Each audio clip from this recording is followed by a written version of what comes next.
All right, welcome back to the All American Hoops podcast. And when I say welcome back, I mean welcome back because it has been way too long since we've had it. Since we've had an episode. Today's January 8th. We didn't have one last week because it was New Year's Day. We didn't have one the week before because it was Christmas Day. I think we had. I think I wrote solo the week before that. But either way, it's been way too long. But regardless, joining me is my younger brother Matt Driscoll. It's always a pleasure. Like you said, it's been a minute. I'm excited to talk some hoops today. Yeah, that's really it. I think it's been over a month since I've been on, or maybe a month. Maybe it has been. Hang on, yeah, I have the whole show and the whole catalog in front of me now.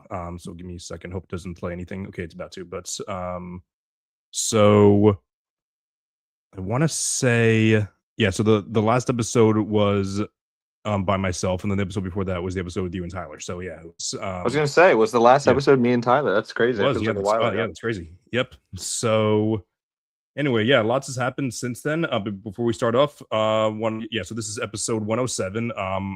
For a while I kept forgetting. I'm like, oh, I forgot to track which episode. I did the tracking right before we started. And it's also January 8th. So happy birthday to Keon Ellis of the Sacramento Kings, to Glenn Robinson and Tony Bradley. Don't even know which team those guys are playing on now. Is Glenn Robinson on the Heat? I don't know. That sounds like it. I have no idea. But and then Calvin Tony Nat, Bradley just got waived. Actually, funny you said that.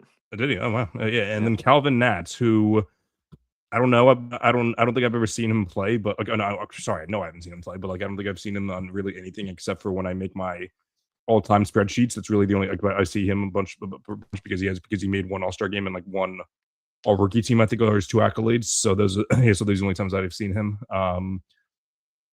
Cross sports, happy birthday to Jason Giambi. For being he wasn't on the Moneyball team, but however what we do know is that they couldn't replace Giambi, so they had to make they had to what the hell's the term replacing the aggregate. Okay, say it again. Replacing the aggregate. Yeah. So yeah. Obviously Jason Giambi's an all-time great, one of the best peaks of all time. But that being said, they were Mike Francesa's favorite player. What was that? Mike Francesa's favorite player. That's right. Yeah, that's right. I forgot about that. Let's not. Yeah. If I'm not mistaken, I'm pretty sure I heard a stat the other day that said I could be dead wrong, but supposedly half of the first six best players weren't even mentioned in the movie according to WAR. Something like that. Yeah, they had a Cy Young pitcher. Barry Zito wasn't even mentioned. Miguel Tejada, yeah, MVP. Yeah. And happy birthday to Mike Cameron, Met legend. I think he was on the team in 2005. I don't even know if he was on the team for more than that. I could be wrong. But also, and then we go to the NFL. There was really no one that I recognized except for Blair Walsh. She's a kicker. We don't need to go into it, but I'm pretty sure that there was a scandal regarding him a little bit ago. I could be wrong. I have no idea. I think he just missed a kick. Is that it? Maybe that's it. Honestly, he missed a kick versus the Seahawks, I believe. Okay. And then to Isaiah Crowell or Crowell. Was he on the Jets? Yeah, Jet legend. He was on the Jets, right? Because I know I first knew him from that Madden game that we played on our iPhone. And he was always the first. He was one of the first ones you had to play with before upgrading. So yeah, he was. Wait, no, he was on my fantasy team too. Actually, now that I think about it, yeah, he was on the Jets and he was on the Browns, I think. So yeah, so lots of. All these guys except for except for Jason Giambi are guys that we're gonna go to at a bar 20 years from now and say and just the stereotype of just listing off random role players. So oh, remember this guy? Yeah. So maybe we'll make that a theme too. But yeah, so here we are. I did NBA Max last night, but yeah, regardless, it's great to be back to doing my show for the first time in close to a month now. So we're super happy to be back. All right. So as I mentioned, lots has happened since the All-Star. Yes. Since the last episode, especially last night. Towards the end of NBA Max, I got the alert literally right as we were signing off. I got the alerts from Shams that said that Trae Young had been traded to the Wizards. It was actually pretty cool because we were literally he was Tony literally said he's like, "Oh, are you recording tomorrow?" Because that's what it usually does at the end of the episode, and then we sidetracked a bit like we always do on NBA Max. Then I said, "Oh, breaking news: Trae Young just traded to the Wizards." And then we talked a little bit about that in the beginning of the episode because we knew it was going to happen anyway, so it wasn't really that breaking. But it was still pretty cool because you know how much we love breaking news on the pod. But yeah, so Hawks All Star, a former Hawks All Star, 4-time All Star, more specifically, he was traded to the Washington Wizards for C.J. McCollum and Corey Kispert. Um, Trae Young, who one day was considered like top 20, some people even had him top 15. I don't think I ever had him that high. I was I feel like I've always been like on my opinion on Trae Young. It's kind of varied to what the public thinks. You know, like in the beginning of his career, I feel like he was a little overrated because people were super impressed with his size and being able to carry such a great offense. But then I feel like his defense held him back. But then after that, he led his team to the conference finals. So I started to like him a little more. But then people trashed him. So I don't. So I've always had like a complex thought about Trae Young because I've always been like back and forth because while yes he is like a very bad defensive player, I'm someone who's always been not I shouldn't say always because again that's a contradiction, but like I'm someone at least for the past couple of years has said, hey, listen, this guy's still a great offensive player. He's a good walking 29 and 9 when healthy. So but that being said, the league, more specifically the front offices, clearly didn't value him as much as I would have because if I'm the Hawks GM, I'm pissed because you probably could have traded Trae Young earlier and gotten much more for this, but instead you only got an aging teammate, CJ McCollum, who granted is having a pretty solid year with the Wizards, and Corey Kispert, who if I'm being honest, Matt's going to be able to speak on Corey Kispert more than I am probably, um, but yeah, just to get like absolutely zero trade value back from him, zero draft capital more specifically is absolutely wild. So I kind of gave my I gave the facts, but I gave my very um base level opinion. So Matt, wanted to know what your thoughts were on this trade. Yeah, you kind of touched on a lot of good points here. To keep it simple, the Hawks are just a better team without Trae Young on the floor. Say what you want about where you have him ranked um, in the league, like what number player, but simple enough. The Hawks timeline does not fit the Trae Young timeline. Um, Granted, he's still a very very good offensive player. The Hawks' offensive rating with Trae Young on the floor was ranked fifth in the league. It was 119. However, he's might be the worst defender in the league. The defensive rating was ranked 30th, which defensive rating was 126. So they were at a net negative at minus 6.8. With him off the floor, their offense took a dip. With a 113 offensive rating, and the defensive rating was way way better with him off the floor at 112. So their net rating would have been 16th with him off the floor. So they're a pretty like solid mediocre team with him off the floor, but very bad team with him on the floor. Their net rating was 25th in the league with him on the floor. Um, their defensive rating with Trae Young with Trae Young off the floor is similar to the Orlando Magic, who's known as like a pretty good defensive team. That's kind of their identity. And the Hawks defensive rating with Trae Young on the floor this year is 30th out of 30 teams. The Jazz are last currently right now, but if Trae Young played every minute of every game, the Hawks would be dead last. Um, he also has been hurt all year. I mean, like you said, Chris, I think you're a bigger Trae Young fan than I am. I have made fun of him here and there, especially he's on my fantasy team this year. He played in 70, I think 75 games last year, 92% of the games last year, and this year he's played in less than a quarter of them, which is awesome that I drafted him in the second round. Um, and Trae Young got to play with Jalen Johnson and Kristaps Porzingis a total of 42 minutes this season. Oof. So literally a total of one game. Um, it's kind of a shame that they didn't really get to test out. Jalen Johnson's emerging into a star, and Porzingis is their big free agency signing or a big trade, big move this offseason.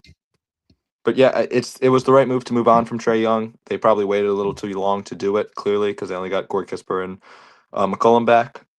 Saying all this, saying all the negatives about Trae Young, he is still a very, very good offensive player, and it's an awesome move for the Wizards. They barely gave up anything. McCollum's Mhm. on an expiring deal. Kispert is a solid player, but I mean, you give him up for a player like Trae Young any day of the week, and you keep all your draft capital. Wizards have been playing better. I think there are, I want to say 6-6 in the last 12, or 6-7 in the last 13, something like that. Right. Um, but they have been playing better. I wonder how much Trae Young is going to play for them because he is lingering with that hamstring injury. I wonder if they're just going to shut him down and build for next year. But I do like this move for the Wizards. I do like this move for my over 20.5 win total for the Me Wizards too. this year. That moves the needle a little bit. But I think, sorry, I'm rambling here a little bit, but the Wizards You're have good. a very, very solid young core with Bilal and Trey Johnson, and Alex Sarr is becoming a star right in front of us. Very, very underrated player. I feel like nobody Right. really talks about him right now. And I think Trae Young is going to be a good veteran for those guys. It seems like a lot of his old teammates like playing with Trae Young. He doesn't really give a lot on the defensive end, but he seems like a good guy at least. And he's a good mentor for a player like Trey Johnson, who's very good offensively. So we'll see where this goes. We'll see if the Wizards keep him for his entire deal, or if they try to move on from him eventually again, which I think it'll probably be virtually impossible to do due to his contract. But I don't hate the move for the Wizards, and the Hawks kind of had to cut their losses.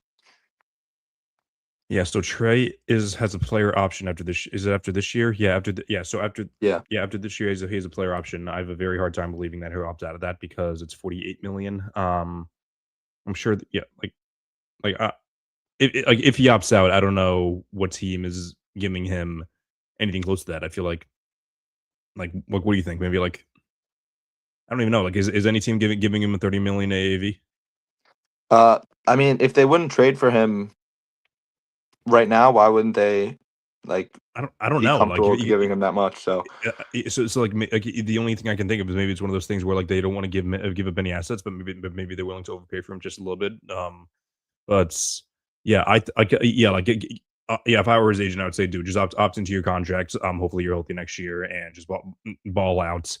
Either the Wizards can give you a handsome extension, or some other team will bite and at you at your higher value. So yeah, but I was I was saying gonna last night on, say, on NBA Max, I just didn't know what type of team would benefit a ton from trading for Trae Young. Like the Wizards are a rare scenario because they're young and on the up and coming, but they're on the up and coming, but they really don't have a sense of direction because they just have a bunch of young good players. And that works out sometimes, even like a team like the Celtics, like they were young, but the reality is like they were never like they never like didn't have a veteran. Like there was always like an Al Horford or an Isaiah Thomas or a Kemba Walker to lead them. So every team needs like a leader. So hopefully there's the thought is like, okay, maybe we can go after Trae Young here. Get rid of CJ McCollum, who's clearly not part of our future. And just see what we can do. So that's why I think it's what's going to happen is they're just looking to see exactly what they can do from here. But other than a team like the Wizards, I don't know what other team would benefit from them. Like I'm not going to go through every single team off the top of my head, but because like he's like the rare scenario to where if you're a championship contender, I don't know of any teams that are currently like on the cusp of maybe winning a championship. He either doesn't move the needle for them or just straight up hurts them because I guess we can go through the contenders. So like yeah, like obviously the Knicks aren't going to trade for him because you're not going to pair him up with Brunson. That would be awful. The Pistons are already on a roll. I'm not going to pair him up with Cade because that would just be a weird fit. Even though Cade's longer and a better defender than him. Um, and then yeah, obviously the Celtics aren't gonna go all in on a very very expensive deal. The only one that we could I wouldn't even consider these guys contenders anymore. The Cavs is maybe doing like a Darius Garland, Trae Young straight up. But like even then the Cavs I think the Cavs are I think they're like Darius Garland and I don't know what to think about I don't know what to think about the Cavs. Obviously, they're like a much worse team than I thought they'd be.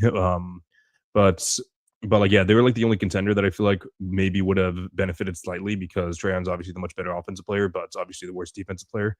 So and then out west, literally every single team I think would get worse by trading for him. Like even a team like the Rockets who don't have a clear ball handler. Like Amon Thompson's having a very good season as their starting point guard, but he's not like a natural point guard. Um, but every other team, the Lakers, the Thunder, the Nuggets, all those guys have like valid point guards, and every other team that like isn't a contender. Why would you be paying that much money for a guy that's just not gonna bring you to the promised land? So I understand why his trade value was low, just because he isn't someone that's gonna like change your franchise for like the long run. He'll sell you tickets. He'll have some fun moments, but at the end of the day, especially under like the second apron, it's very very hard to build around smaller guys. Yeah, I totally agree. That's why I think it's it was a good move for the Wizards. They're not contending right now, and I think he'll just be a good locker room guy and a good Mhm. mentor for the young guys. Sure. Yeah. Cool. Yeah. So yeah. So I don't. Yeah. I don't know how much we'll see. How much of Trae Young we'll see this year. Yeah. Like maybe he's thinking like I'm just gonna rest up the rest of the year. Maybe even in the training room is saying like, hey, listen, dude. Like I know you're banged up and we're just in a bad spot. So just maybe they'll play him a little bit towards the end of the year just to say like how like oh let's see how I can play with these guys and see who we want to hold on to if it works out. But yeah, other than that, I just say, dude, we already know how good of a player you are. So let's just, but we're stacked with a team of young guys. So let's let them run a bit and then see who we want for the long run. Yeah, it's awesome that I took him in the early second round, and I took Sabonis, my first overall pick, who hasn't played since Yikes! early November. Then I have Ja, who's a loser, and then I have Drew Holiday, who's been day to day since November 14th. It's great. It's great. That's wonderful. Yeah. Here's a you probably saw this. Like Ryan Russillo ran a poll the other day, and I talked about this on NBA Max. So out of the four players, who would you rather build around? So the four players were Trae Young, John Morant, Zion Williamson, and Joel Embiid. Oh Um, God! so I'll tell you I'll tell you the results in a second. I'll also Did you tell make you a my pick. TikTok about this the other day? Oh no, that No. was number two option. It was like Lamelo or Ja, right? Oh yeah, that was a couple. Yeah. That was a couple months ago. Oh really? I thought I saw Yeah, that the other day. you probably did see. Yeah, TikTok's been weird lately. But what the hell is it? Oh, wait, no, I should look up under my.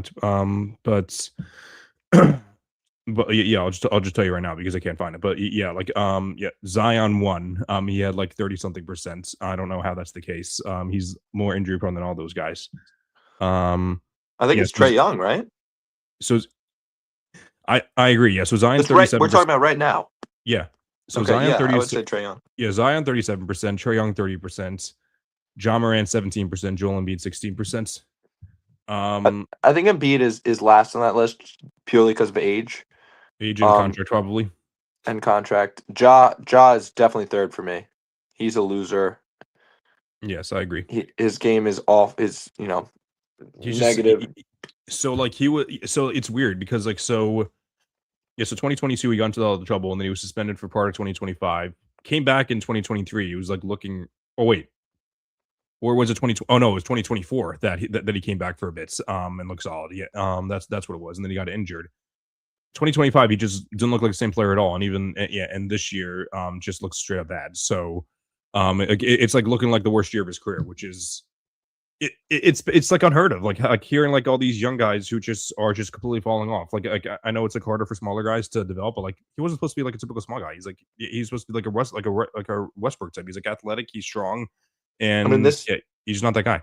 this is the issue with his game is that he never learned how to shoot. He never developed a jump Yep. shot, and Mhm. when you're the lightest player in the league and you rely on your athleticism, you're a couple injuries away from just not being in the league anymore. And That's that's right. exactly what's happening. I took him twice in fantasy basketball this year, where he's played in like 5 games, and then the year he played in 9 games in Yikes. 2023. So Ugh. Yep. All right. So yeah, so very interesting to see how this Trae Young thing pans out. The next thing is something that's really not newsworthy at all in the NBA. It's more so just I don't even know how to describe it. Yeah, it's more so just like a discussion, a discourse on Celtics Twitter. I don't even know how much of the NBA is talking about it outside of Boston. I'm sure there are a couple people, but essentially the Celtics are on a roll. They're looking. They're currently third in the East. They were second for hot minutes, right ahead of the Knicks. But then the Knicks won yesterday. The Celtics lost, so I think it's still a half the game back. But the Celtics are looking like an awesome team and contender in the East because on the back of Jalen Brown, he's looking like an all. Like I'll say it. Like we were talking about last night. Like I think he's an All NBA first team caliber player based on the way he's playing. He's averaging like over 30 points per game now. Putting like on solid efficiency, still playing very good defense. Derek White had Derek White had a very slow start of the season, but has been awesome since. Still like his efficiency numbers are pretty low, but for the whole season, but like he's still been very solid lately. I think his on-off numbers are insane. I think it's like a 10 point difference. Neemias Queta he was like the fourth string center for the Celtics last year, starting center this year. He's been very, very good for like playing his role much. Definitely someone that I'd be interested in bringing back as like a backup center, probably. Who else is on? Who else am I missing? Anthony Simons, though inconsistent, when he's hot, he's really having his moments. He's really having a great few weeks. Alongside, who am I missing? Ugo Gonzalez. Was he a first round? Yeah, he was first round, right? Yeah, he was 28th.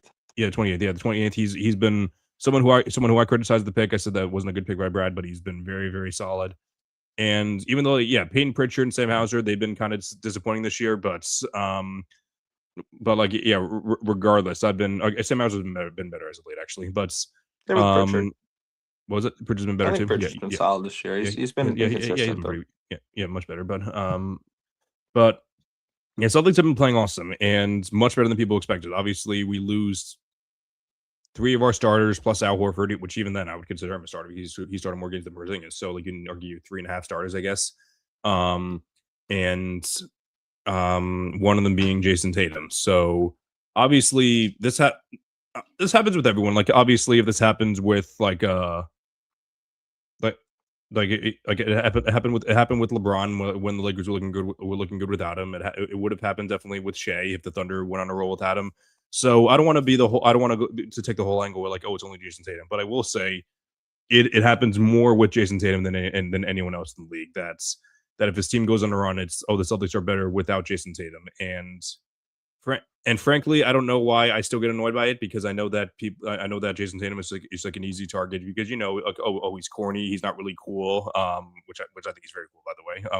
He's not like the stereotypical, just like alpha male, Kobe Bryant, LeBron James, Michael Jordan, Magic Johnson. He's not like those typical guys. So people would say like he's not that guy, even though time and time again he just wins every single year, puts up great numbers, plays in every game up until this year. And he's the definition of a franchise player. And just because the Celtics are playing better this year, they're not playing better this year. They're playing better than expected this year. They think that it's a whole indictment on Tatum. So I have much more to say, but I don't want to clog up too much. So Matt, what are your thoughts on this whole discussion going on? Yeah, I feel like you mentioned it like a lot. This happens a lot when like a star is out and the team kind of has like a new identity because the star is out.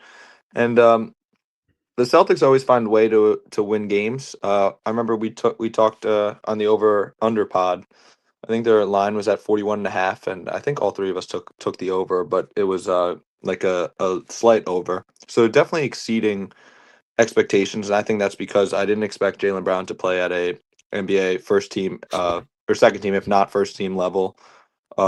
He's leading the league in makes, by the way. He makes 11 field goals a game. He's averaging 30 points. He's been unbelievable all year. And a lot of the young guys have stepped up. We saw a leap from Jordan Walsh. Ugo Gonzalez is contributing, like you mentioned. But I think the main thing is that Joe Mazzulla is just an elite coach. His offense is truly unbelievable. I watch TikTok breakdowns of the sets that he runs and the back screens and the flare screens and everything like that. It's unbelievable. It's literally like a chess match that he's playing and winning almost every night out there. But like you said, the media discourse, though, the Celtics are better without Tatum. Oh, Jaylen Brown's better without Tatum. It doesn't, like, it used to bother me. It used to get me upset. But right now it's like, I feel like it's, you play in a big market, like you play in a historic franchise like the Celtics, like the media is gonna try to do that. I mean, you see it with a lot of bigger markets like that, but they're always gonna do that when the star is out and the team is exceeding their expectations. So I feel like I know who definitely doesn't care is the players on the Celtics. So That's for that's sure. all that matters. So one of them was like so like it was like a caption. So it was like a video of like praising Jaylen Brown, and then like the caption of the video said, if Tatum put up these numbers, he would have won Player of the Month, and then Jaylen like that Insta. So I'll tell you one thing I don't care about is how players interact is like players' interactions on social media. I definitely don't care about it with Jaylen Brown, because he's been I'll say it. He's been an idiot on social media for a while because he also tweeted out like SMH like when Derek White made the Olympic team over him. Very oftentimes it's like very oftentimes I'm just like, dude, what are we doing here? But that being said, it hasn't ruined the Celtics locker room. I've learned a long time ago that I don't know what goes on in locker rooms. And Jason Tatum clearly doesn't have a problem with with the way that Jaylen Brown behaves on social media, which I won't say behaves because it sounds like it's like him. It's not like he's like posting anything inappropriate or like being like it's just like passive aggressive comments or likes or retweets. So like obviously it doesn't bother Tatum. Or if it does, like it doesn't affect it doesn't affect their play at the very least, which is all I really care about.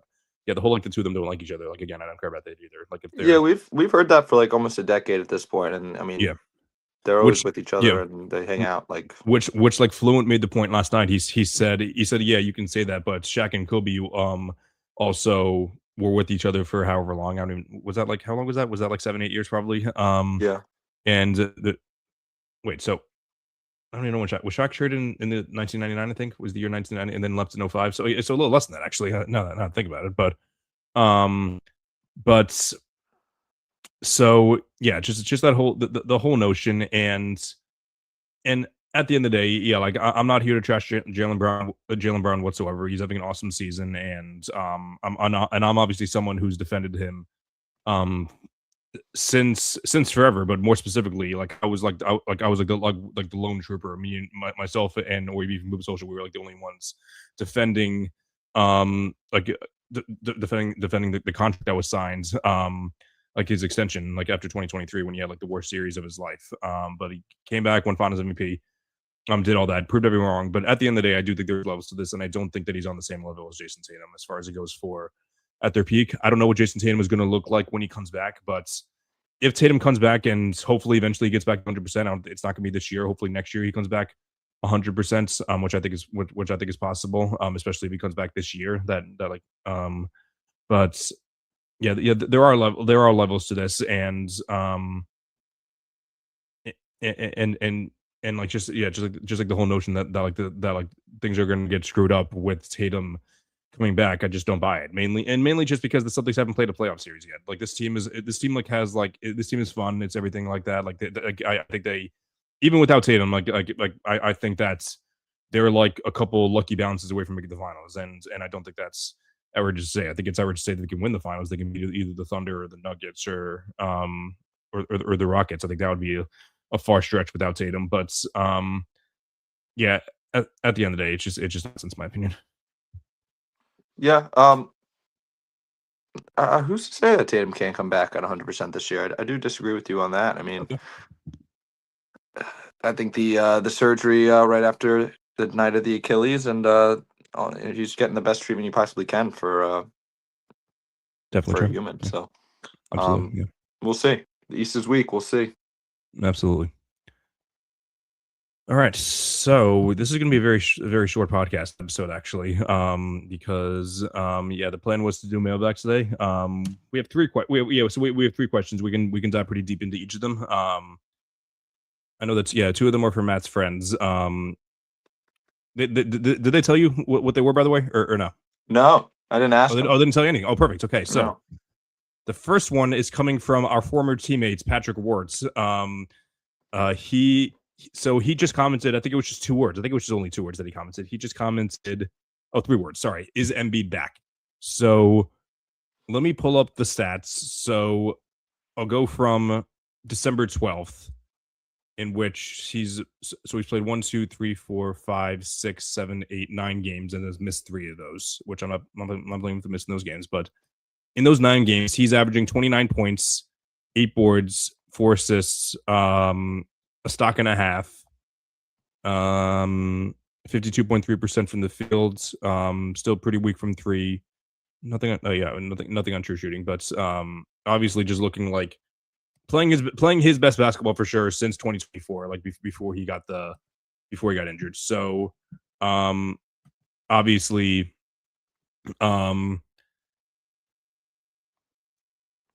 obviously it's great to see Embiid back to playing like this. Is he back fully? I don't know. my opinion on Embiid has always been the same. He's an awesome player, and when he's on, he's one of the best players in the league.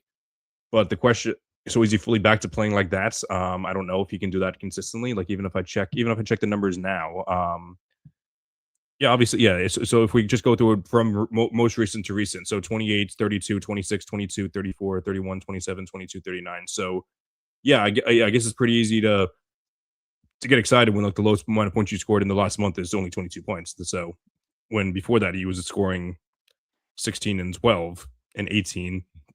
So but yeah, obviously just the question as my thing with Embiid has always been, can he do it in the playoffs? And maybe this year's different, like to where he can to where the Sixers are like a better team now, especially with Tyrese Maxey, probably the best teammate that Embiid's played with, like this version of Maxey, I should say.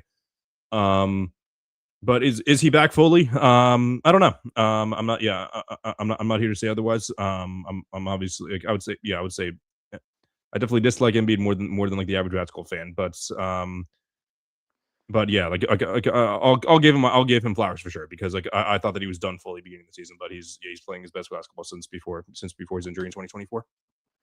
Yeah, I think Sixer fans have something to be optimistic about, even though it is a small sample size of 5 games. This is the first time Joel Embiid has played 5 straight games since. Do you know when, Chris? Is it 2020 2019 maybe I'm gonna say No, ever. no, No, 2024, Chris. You don't think he's played 5 straight games I don't in know. his since Okay. the Knicks series in 2024? I hate when I The Knicks ask series. somebody a Okay, question, they okay, overshoot it. yeah, that's right. Okay, yeah. I definitely dislike him being more than the average person. The fact that I thought that he hasn't played in more than 5 straight games since I'm like okay, yeah, I 2019, can. since Trump's first term. That's when you think Embiid played 5 straight games. Um, but I think obviously those 5 games, I mean, the Sixers go as far as Embiid goes, and I think that's always been it. And I Mm, think even more now, even though he isn't the number one option anymore, it's clearly Maxi, and they do have younger guys like Edgecombe to play through. But I think the biggest takeaway from these 5 games isn't that he's averaging close to 30 points a game at 28.4, or his efficiency's back up, and he's averaging 8 rebounds, and he's dishing the ball again. He's averaging 5 assists. I think the biggest takeaway is the minutes played. He's playing 34 minutes a game in these last huh? 5 games. So, Okay. and they beat. I mean, they haven't beaten a ton of great teams. They beat the Wizards, the Grizzlies, and the Mavericks in these 5 games, but they also beat the Knicks. And the Yeah. Knicks were without Josh Hart, but they kind of like soundly beat them that game. It was back and forth a little bit, but the Sixers pulled away, and Embiid played a great game. With playing against Karl Anthony Towns, who usually does a okay job against him, and Mitchell Robinson, who's an elite defender. But I don't know if he's back. It's only a 5 game sample size. I think if you could get this version of Embiid, or a slightly less version of Embiid where he's giving you this production in 25 minutes instead of having to play 35 minutes, not that points, but this efficiency in 25 minutes, I think the Sixers are an exciting team. I don't know if they could come out of the East. I don't think so, but they wouldn't be a team I would want to play if Embiid's fully healthy in the playoffs. So they're currently the 5 seed, a game and a half behind the Raptors. I think they're clearly worse than the Pistons, the Knicks, and the Celtics. I'd still take the Cavs over them in a series. I would take them over the Raptors though right now. I would take them over the Raptors. I agree. And I'd probably take them over the Magic too. Yeah, they've been better than expected. Damn, so they're the 5 seed. So if they beat the Raptors right now, they'd have to play the Pistons or the Knicks one. the Pistons. The Pistons are first. By 4 games. So Oh yeah, I forgot the Knicks have been sliding recently. yeah. Um, So yeah, I don't know. I don't know. I don't know what to think about the Pistons because they've clearly been the best team in the East this year. Like not even close, but it's kind of similar to what the Cavs were last year, to where they were, to where like at this point last year, the Cavs were the clear best team in the East, like record wise. But like everyone knew except me, and like except me apparently. That like they weren't. They're not like your typical 1 seed, and I feel like that with the Pistons this year, because even though I love Cade Cunningham, like everyone else is just a solid player who does their role really well. But like when you run into like a veteran team, I don't know if the Sixers would be considered that. Obviously Maxey and Embiid have a lot of playoff experience at this point, but along as does Paul George, but obviously he's not what he used to be. But so like I don't know if like running into like a into like an experienced team would screw up the Pistons. So I'm only rambling on to justify like a far Sixers run. By the way, so I don't know. Here's the Yeah, yeah, thing with the Pistons. I think are a definitely a better team. This is just to appease to yes, Drew Fitzpatrick and Pat Wirt right now. I will pick the Pistons in that series every single time. But the thing is, with the Pistons, you like you said, they have Kate Cunningham, who's a star, who's a top 10 player in the league. But then you also have everyone else who's just solid at their role. Like if you look, I watched a couple of Pistons games this year. The end of games, Cade drives to the rim and there's 3 or 4 guys on him, and he has to make the play to kick it out. And then you're relying on solid role players like Duncan Robinson or even like Denassus Jenkins to hit a big shot, which they can do it, but I don't know how reliable that is to make a deep playoff run. I think that they're right. still a like a very very solid number 2 away from being a true contender. Definitely agree. Yeah, it'll be interesting to see how things go the rest of the year. But yeah, hopefully Embiid stays healthy because that's the entire thing too. Is yeah, Yeah, he's that's like it. because like earlier this year he was healthy but like just rusty. But like now he's healthy and playing well. So yeah, hopefully he stays healthy to see what happens there. But yeah, like you said, they go as far as they say. I'm gonna save the question from your other friends until the end of the show because it's but for this one, this is from Silence NBA, who tags me in a million things a day, by the way. He said, how great would the impact be if the league suddenly reverted to all its rules back to what they were in the 90s, allowing hand checking, no 3 second rule, no Euro step gather, step allowed, travel, to name a few. How better would it be for the league? How great would the impact be? Oh, I think it would be a huge impact if they went back to 90s rules, because wasn't there like no like there was like a legal defense where you couldn't help if a player was posting up and Something like stuff like that. that. Yeah, Like I think the game would be played way differently. I think the whole hand checking argument is a little overblown though, because I feel I like agree. certain if you have the reputation of being a good defender, you get away with hand checking today. Like even from the Celtics side, like Jaylen Brown gets away with it. When Drew Holiday was on the Celtics, he gets away with it. Um, and I mean, like guys around the league, like Lou Dort hand checks. A lot of guys in the Thunder like that. Like a lot of the elite defenders, still hand check and get away with it. The no defensive 3 seconds would be extremely different, though. I believe. Absolutely. Because you look at the Olympics, like guys like Rudy Gobert and Wembanyama would just sit in the paint on France. I think that would be something similar to that. How good would Rudy Gobert be? Where would he rank in the league It'd in be no three elite. seconds? He would be. So I think he's like top. I think he's probably like around top 50ish now, even though he's playing better this year than last year. I feel like probably maybe like early 40s at his best. But like yeah, I feel like he'd be easily like inside the top 30. If that were the case, but he's also worse offensively than he was at the beginning of his career. So yeah, I'll say that. But Sorry, we know that's not true. who Like, submitted that question? what was it? Who submitted that question? Silence NBA is his name on TikTok. Is that your burner? So you could have did do Rudy Gobert propaganda today? Obviously, yeah, of course. Like I don't need a burner to mention Rudy Gobert. Could have easily just done that usually could have done that with the Embiid question. Um, all right. So last question is from Matt's friend Cameron Cooper, and I loved this question when I saw it. His question is: need an NBA comparison for each Driscoll. Oh, I like that. Yeah, great one. So Matt and I each have our own. And I'm sure we can add more. Yeah, I'll say mine. So mine, we play basketball. I don't play as much anymore, but we used to play basketball. Matt still does. I used to play basketball a lot on Wednesday nights at the St. Dennis Court in Manasquan.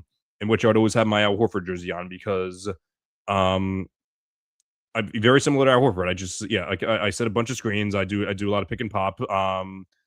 And A yeah, young like Al Horford, the mid range. yeah.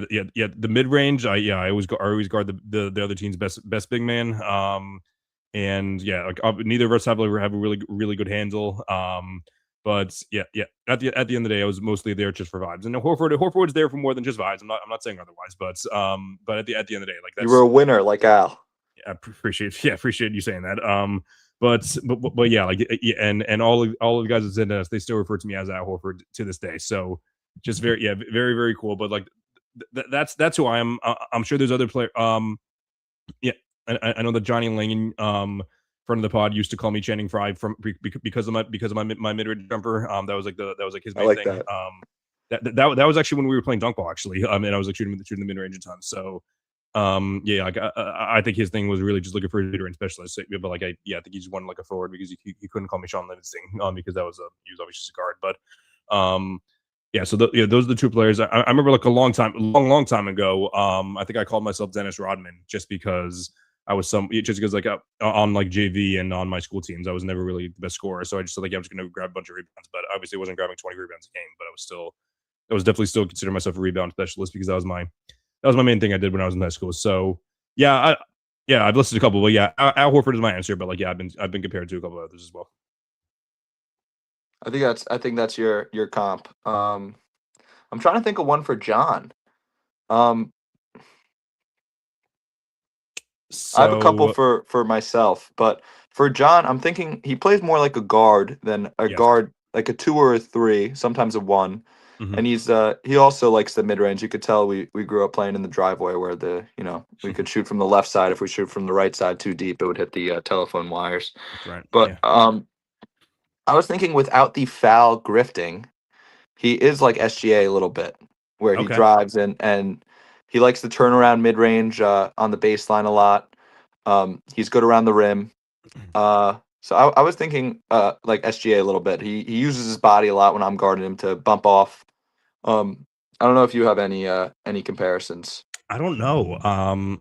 I know that he used to say Malcolm Brogdon, because he would smoke his layups. But no, but like even like saying the good things, like like he's a very good 3-point shooter. He's a good slasher. Yeah, plays solid defense.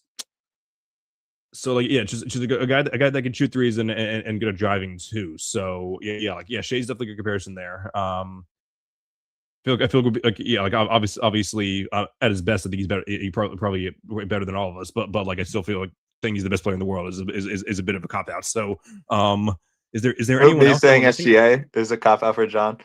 Yeah, Yeah, honestly, I was talking yeah. about just pure play styles. Like Yeah, of I'm course. Yeah, trying to yeah, think yeah. of I know you are, but like, is there anyone else who's like a great driver and yeah, like obviously there's who's great at both. So I don't Jalen know. Yeah, Brown. like yeah. I don't need to spend I don't need to spend the next 5 minutes Jalen thinking Brown, about it. But he's he's definitely but he's he's definitely not that better. athletic though. You know what I mean? Like Well, Jalen, he's not that Jalen athletic, uses and he also the. doesn't hold on for 5 minutes at a time as well. Like Sure, and that was more of he's a much me. yeah he's much quicker with the basketball. So um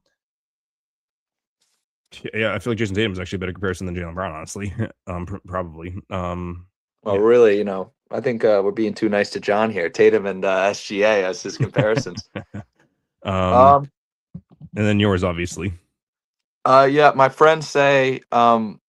So recently I just got a new one. Shout out Chris Bastine, teammate and Jimmy's Cucina legend. Ah, He says that I play like Taj Gibson a little bit with my oh, post game with the post fades, which I agree with. But I play more like a three, I would say, compared to and a four compared to Taj Gibson, who's more of a 4 and 5.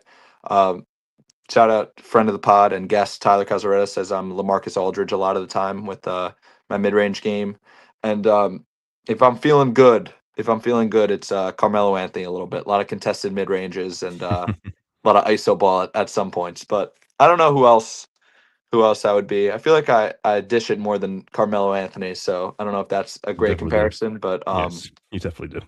I You're would also a say much better that. defender than him, and you're a better defender than him, even if you were in the NBA as well.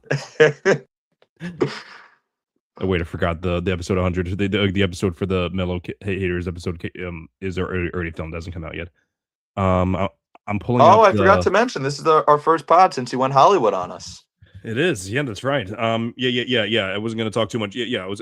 I'll mention it now, but I'll mention it now because we're towards the end of the show now. Hold But on, yeah, Chris. Before you mention it, LaMarcus Aldridge only averaged 1.9 assists for his career. I think I need a new really, comparison. Yeah, I didn't realize it was that low. Oh my god. his high was 2.6. Okay, that's wow. I didn't realize it was that I think I high. need I think I need a new comparison than I that. agree. I 100% I'll agree. work on that. Yeah. Wow. Okay. Yeah. So as I mentioned subtly, and and as Matt clarified, yeah, I was on House of Highlights Clash, aka one fan versus 10 haters. It was, yeah. So obviously I did the recording. I mentioned, I mentioned I did the recording. I think it was on December 9th. It was a Tuesday afternoon. It was like I talked about it. Yeah, it was an awesome time. Yeah, was able to get to the city. Hung out with a lot of the other haters in the waiting room. Just talked a ton of shop. Right before then they brought us to the studio, and then they brought in the hero, they called him, like the one fan they called the hero. That guy is Tyler Britton. I don't think I didn't mention his name at the time, but he was former guest of the All Market News podcast. In one of my favorite episodes ever. He was he's a big list guy too. He doesn't do lists as much as I do, and doesn't do as much anymore. He's mostly just a content creator as far as it goes for diving into film and YouTube videos. He also has his own podcast as well called the Hoop Venue Podcast. He does with someone else. He's been the biggest Nikola Jokic fan since I can remember following him. I remember like one of our first interactions was going back and forth with him. I think it was like in 2022. I want to say maybe it was either 2022 or 2023 when he tweeted out that Jokic was the best player in the league, and then I said, listen, like I don't dislike Jokic, but he's definitely not better than definitely not. I say he's not even top three, and then he's like, no, it's disrespectful in 2022 to say he's not top three. I'm like, no, he's not better than. I said no. I was like, no, he's not better than LeBron, Giannis, or KD, and then that was kind of the end of the exchange. But yeah, obviously since then he's become the best player in the league and looking like it. Hopefully he gets better soon. So it continues looking like it as well. But yeah, he was awesome. I posted a clip of the of one of our debates yesterday. And we're having him on the show next week. So yeah, we'll definitely dive more. Yeah, we'll definitely dive more into the details. But yeah, he came prepared. Yeah, he came with the receipts. He knows all the stuff. Like he has a top 100 all time list, just like I do. Very different criteria though. He actually has Al Horford in his top 100. And yeah, I know I he's like very that much. guy. We got to watch him more. Yeah, he's very much focused on like the. So like I focus a lot on like the big picture stuff. Like I look at accolades a little more than like much more than he does actually. He doesn't look at accolades at all. But yeah, like I look at like a lot of the winning aspects of it. I look at the not just winning, but contributions to winning. But yeah, he looks like a lot of the stats, looks at a lot of the film. So that's where our differences are there, and I don't think he's wrong at all for thinking that. But yeah, he obviously he looks more into that than I do, and he has more time to look at than I do as well. That's what true. That's like I don't know about that actually, but yeah, regardless, yeah. So he's an awesome content creator, and he's an awesome guest on the show, and like definitely one of the better fans as far as it goes for being the one fan. Knows a lot of his stuff, um, and everyone else is great too. Yeah. Like I don't know if there's anyone else that is famous per se, that like anyone else in the audience would know. I know the two guys that do the brackets in the suits. I think they're called. I forgot their names are, but yeah, like they were on it. In one, Freddie is another guy. He's a Knicks guy. He's pretty well known. But yeah, it was an awesome experience, and also just awesome seeing all the comments too. I think yes. So I commented on the video just saying like, "Oh, thanks for having me." And then my one comment to that comment was someone saying, "I wonder how they got so many idiots here." So I don't know if that was a comment towards me or if it was just towards everyone else. But regardless, I love it. But yeah, that shows I did my job as the hater. Which yeah, I'm going to talk with Tyler about it more. We're going to talk more about it with Tyler next week. Yeah, like I don't consider myself a Jokic hater at all. Like maybe I would have been considered one before a drink, but yeah, like I just did it to take part in the experience, and it was a ton of fun. Chris, I have a very, very, very generous comparison for me. Okay, go ahead. Extremely, extremely generous. Okay. All right. Minus the efficiency. Okay. This is just, which is a huge part of his game. But this is just. Are you going to say Kawhi Leonard? No. Okay. No. I don't think it's. He's a better player than Kawhi Leonard. Oh, he's better than Kawhi Leonard. Okay. I mean, like play style. Okay, Like he go could ahead. shoot. He shoots the three, but it's he shoots a good amount. Well, at the time for his time, he shot a good amount of threes. He shot the mid range. He had a little bit of post game. He was a big wing, and he could play make a little bit. Okay. So big wing and can play make a little bit. And he played in the 80s. Larry Bird? Yeah. I think Okay. minus the efficiency, which is the Okay. biggest part of his game.